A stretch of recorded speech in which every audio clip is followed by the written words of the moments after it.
दोस्तों, क्या है आपका हाउ वेलकम बैक टू फिल्मी चर्चा विद कुणाल। देखो क्या होता है कि मैं जब इंस्टाग्राम में लोगों से कनेक्टेड रहता हूँ तो कई बार डिस्कशन हो रही होती है और उन डिस्कशन के बीच में से बहुत बढ़िया पॉइंट आता है जैसे मैं भी सोच में पड़ जाता हूँ, हाँ यार ये बात तो सही है। आई थिंक यही है वो पॉइंट जिसकी वजह से ये सब चीज हो रही है। अब आप बोलोगे भाई क्या चीज हो रही है, क्या ऐसी बात हो रही है। बाय द वे, अगर किसी को इंस्टाग्राम में मेरे से कनेक्ट होना है तो फिल्मी_कुणाल आ जाना, थोड़ी बातचीत कर लेना, बढ़िया कुछ आपके व्यू पॉइंट होते हैं। एनीवेज, मैं बात ये कर रहा हूँ कि अभी पूरी दुनिया, पूरा इंडिया सब बात कर रहे हैं कि भाई हाँ, मलयालम सिनेमा से लास्ट 2 साल में जो बहुत ज्यादा हाईलाइट आया है, इन्हें मतलब पूरे इंडिया लेवल पे जो सारे रीजन के जो व्यूअर्स उनको देखना शुरू किया ओटीटी पे और आप सिनेमा हॉल्स में भी जाना शुरू किया। सारे बात कर रहे हैं क्या है, क्या रीजन है, मलयालम सिनेमा इंटरेस्टिंग बन रहा है, थ्रिलर्स बहुत इंटरेस्टिंग बन रही है, डिफरेंट जॉनरा एक्सप्लोर हो रहा है। मैं आपको बताता हूं कि मेरी बात भी हो रही थी, इसी टॉपिक पे हो रही थी और मैंने एक्चुअली अपने एक सब्सक्राइबर से पूछा, मैंने कहा भाई सीन क्या है वहां पे, मुझे समझा, मतलब तुम्हारा क्या वहां पे क्या माहौल रहता है। बहुत इंटरेस्टिंग पॉइंट आया निकल के और उसी के हिसाब से मतलब मैं आज ये वीडियो बना रहा हूं जिसमें आपको बताऊंगा भाई वो सीक्रेट वेपन एक्चुअली में जो मुझे लगता है, ये मेरी अपनी सोच है, what is that secret weapon which is creating, मतलब ये जो मलयालम सिनेमा के अराउंड जो बस चल रहा है ना, हिंदी फिल्म इंडस्ट्री हम देखते हुए उसी को बड़े हुए हैं, ठीक है। और वहां पे ना एक राइटर्स का नाम होता था, अगर आप में से किसी को पता ही होगा, ऑब्वियसली लेजेंडरी राइटर है सलीम जावेद। उसके बाद मैंने राइटर्स का कभी नाम सुना ही नहीं। In fact not only Hindi film industry और जो तेलुगु फिल्म इंडस्ट्री में हम सबसे पहले बात क्या होती है, वहां पे सबसे पहली बात ही होती है भाई स्टार कौन है। अब तो फिर भी मतलब थोड़ा बहुत बात होनी शुरू हो गई है डायरेक्टर्स पे, बट पहले तो बिल्कुल ही नहीं होती थी। अगर मैं थोड़ा सा मलयालम सिनेमा की तरफ जाऊं ना, मैं ये देखता हूं कि भाई नो डाउट आपके पास स्टार इंपॉर्टेंट है, कौन सा स्टार किस मूवी में, तो वो हाइप तो बनता है। बट यार मैंने एक चीज देखी है, इवन जो ऑडियंस भी है ना, उनकी नजर स्टार पे तो होती है, बट वो बैक ट्रैक करके ये देखते हैं कि भाई डायरेक्टर कौन है। और डायरेक्टर का अगर मैं नाम ले रहा हूं तो मैं आपको बताऊं, सबसे बड़ी ताकत जो मैंने बोला ना सीक्रेट वेपन, वो ये नहीं है कि डायरेक्टर कौन है और राइटर कौन है। दोनों का जो ये डायरेक्टर राइटर कॉम्बिनेशन है ना मलयालम सिनेमा में, आई थिंक ये सबसे इंपॉर्टेंट पॉइंट है जो इनके सिनेमा की क्वालिटी को ना डे बाय डे इंक्रीज करता जा रहा है। होता क्या है कि, और राइटर का तो भाई मैं फिर बताऊं आपको, डायरेक्टर्स के नाम तो मुझे अभी फिर भी पता है मलयालम सिनेमा से, इनफैक्ट कुछ क्रॉस इंडिया जो भी सिनेमा आता है, राइटर्स के नाम बहुत कम लिए जाते हैं। बट मैंने ये चीज नोटिस करी, मुझे कुछ सब्सक्राइबर से मैसेज करके कहा हाँ यार ये राइटर ने ये मूवी लिखी है। यार बात तो है, मुझे ऐसा लगता है, आई थिंक कि भाई जब राइटर आपके पास स्टोरी लेके जाता है ना, तो वो जो राइटर और डायरेक्टर का जो विजन, इनकी रादर मैं बोलूंगा फिल्मी टर्म में इनकी जो केमिस्ट्री होती है ना, वो बहुत स्ट्रांगली वर्क कर रही है मलयालम सिनेमा के अंदर इस वक्त। आप एक छोटी सी एग्जांपल मैं आपको देता हूं, आप सूक्ष्मदर्शिनी मूवी देखना भाई। मैं मतलब डिटेलिंग में जो ये लोग जाते हैं ना, डिटेलिंग में सबसे पहले क्या होता होगा, सबसे पहले राइटर ही लेके जाता होगा स्क्रिप्ट, राइट, प्रोडक्शन हाउस के पास। मुझे ऐसा लगता है कि यहां पे प्रोडक्शन हाउस वाले भी जो है ना, जो प्रोड्यूसर्स भी हैं, वो डायरेक्टर को फ्रंट पे ले आते हैं। वो हीरो बाद में सोचेंगे, पहले वो डायरेक्टर को फ्रंट पे ले आते हैं, दोनों के आपस में डिस्कशन कराते हैं, एंड देन जो डिटेलिंग, जो कहानी वो राइटर लिख कर आया ना, डायरेक्टर उसको अपना विजन देता है, एंड देन वो आपस में मिलकर बैठ के आराम से तसल्ली से हार्डवर्क करते हैं, and then they finally go and select the hero.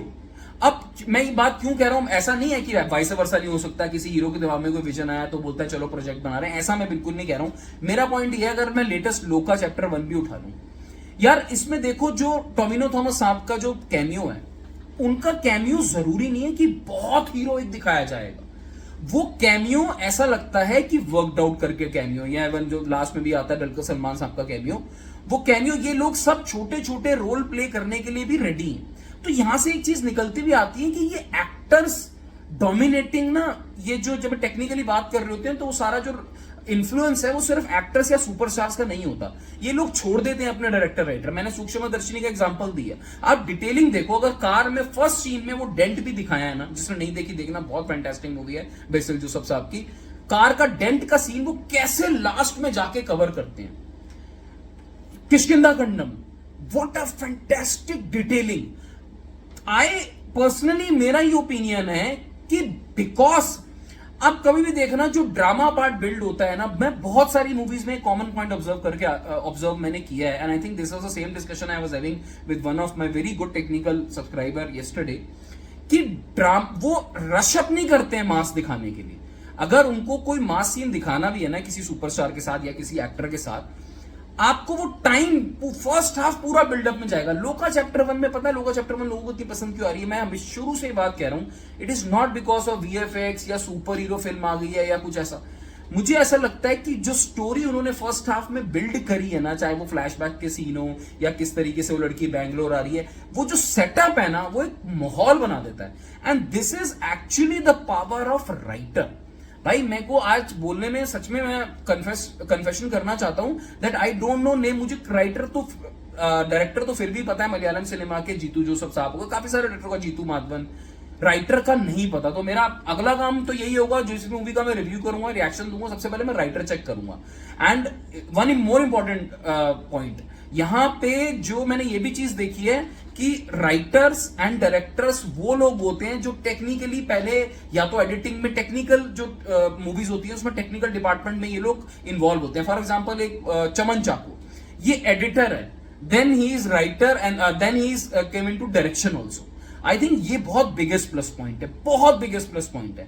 Then obviously जब आप जो स्टोरीज दिखा रहे हो ऑडियंस को, वो रूटेड भी होती हैं, वो सब पॉइंट्स तो देखो हम लोग मैं बहुत सारी वीडियोस में डिस्कस कर चुका हूं कि वो सब चीजें जो है लोगों को अपनी तरफ अट्रैक्ट करती है। बट मेरा ऐसा मानना है कि instead of spending crore of rupees on stars, on budgets, जो और इंडस्ट्रीज में हो रहा है, जिसकी वजह से प्रोड्यूसर्स भी परेशान है, ना कि सिर्फ ऑडियंस, इवन प्रोड्यूसर्स भी परेशान है। I think more focus should be done on selecting the writers, just like Malayalam cinema के अंदर इस वक्त हो रहा है। और मुझे ये भी लगता है that is the reason I think कि जो बिगेस्ट वेपन है इनका, बिगेस्ट वेपन, नया तो मूवी देखना यार, नया तो मूवी एक आई है, वो मूवी आप देखना, तो आप उसमें देखना या इनकी रोम कॉम, इनफैक्ट सारे जॉनरा को ये लोग एक्सप्लोर कर रहे हैं और बहुत क्राफ्ट से कर रहे हैं। तो आई थिंक ये जो केमिस्ट्री है ना राइटर और डायरेक्टर की, जो इनके जुगलबंदी है ना, जो इनका एक साथ में हार्डवर्क है, एक कन्विक्शन है, and writer director combination first वाली जो अप्रोच है, जो मैंने जैसे कहा हिंदी फिल्म्स में पहले सलीम जावेद के टाइम होता था, इन लोगों को अगर आप पैसा दोगे ना, तो ट्रस्ट मी, मैं सारी इंडस्ट्रीज के लिए कह रहा हूं, चाहे वो बॉलीवुड हो या टॉलीवुड हो, किसी के लिए भी हो, आप इन लोगों को अगर ज्यादा पैसा दोगे ना, तो जहां आपका बिजनेस 100 करोड़ हो रहा है ना, आपका बिजनेस 200 करोड़ हो सकता है, अगर आपकी इन्वेस्टमेंट राइट प्लेस पे लगी होगी। दोस्तों ये मेरी सोच थी। I think this is the biggest plus point, because होता क्या है कि सिनेमा बनता रहता है, हम लोग सब डिकोड करते रहते हैं, सारे सिनेमा को रिव्यू करते हैं, और सिर्फ रिव्यू करना, बॉक्स ऑफिस पे बात करना, वही सिर्फ इस चैनल का मोटो नहीं था। तो मुझे ऐसा लगा, मैंने एग्जैक्टली ये क्वेश्चन पूछा था अपने एक सब्सक्राइबर से कि भाई क्यों ऐसा लगता है कि मलयालम सिनेमा आज की डेट में स्टैंड आउट कर रहा है, एंड स्टैंड आउट कर रहा है ना, तो कर रहा है बट उसका कोई रीजन होगा। तो उनकी तरफ से आया कि भाई हम लोग भी एज अ ऑडियंस ना राइटर पे ध्यान रखते हैं। अब मुझे नहीं पता कि ये कितने रेशियो कितना है, 100 में से कितने % ये लोग देखते हैं, बट आई थिंक हाँ, स्टार के साथ साथ राइटर और डायरेक्टर, ये दोनों का कॉम्बिनेशन। और मैं फिर रिपीट कर रहा हूं, हम डायरेक्टर का नाम ज्यादा लेते हैं, बीजीएम का आजकल काफी जिक्र होना शुरू हो गया है, सिनेमेटोग्राफी का काफी जिक्र होना शुरू हो गया है। Writer I think they are playing equal in and very important role. एक और मूवी का जिक्र करता हूं, जलीकट्टू मूवी है, वो जरूर जाके देखना। Now time for you to suggest, comment कि भाई आपको कौन सी मूवी आपकी फेवरेट है, जिसमें राइटिंग पार्ट आपको ना अमेजिंग लगता हो। मेरे अपने सजेशन के लिए जरूर छोड़ के जाना, सो दैट कि I can watch those movies.